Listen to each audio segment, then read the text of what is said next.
คณะกรรมาธิการวุฒิสภาก็ได้ลงพื้นที่จังหวัดนครพนมเป็นมือที่2ไปศึกษาดูงานไปเบิงเรื่องของหอเฉลิมพระเกียรติพระราชวงศ์จักรีเสริมสร้างการสื่อสารเทิดทูนสถาบันพระมหากษัตริย์ค่ะโดยทางพลตำรวจโทบุญจันทร์นวลสายรองประธานคณะกรรมาการวุฒิสภาคนที่1ก็ได้นำคณะกรรมาการวิสามัญการพิทักษ์และเทิดทูนสถาบันพระมหากษัตริย์วุฒิสภาพร้อมด้วยนายวรวิทย์พิมพนิษฐ์รองผู้ว่าราชการจังหวัดนครพนมและก็คณะอนุกรรมาการศึกษา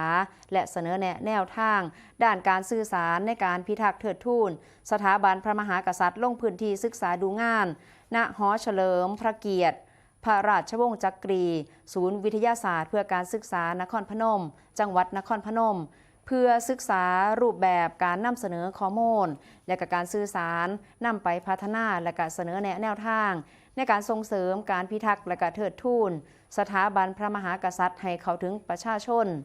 โดยหอเฉลิมพระเกียรติราชวงศ์จักรีตั้งอยู่ในศูนย์วิทยาศาสตร์เพื่อการศึกษานครพนม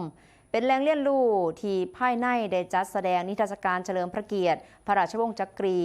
โดยมีนิทรรศการพระบรมฉายาธิสลักษณ์สีน้ำมันของพระมหากษัตริย์10รัชกาลพร้อมด้วยพระราชประวัติและพระราชกรณียกิจนิทรรศการเรื่องราวและประวัติความเป็นมา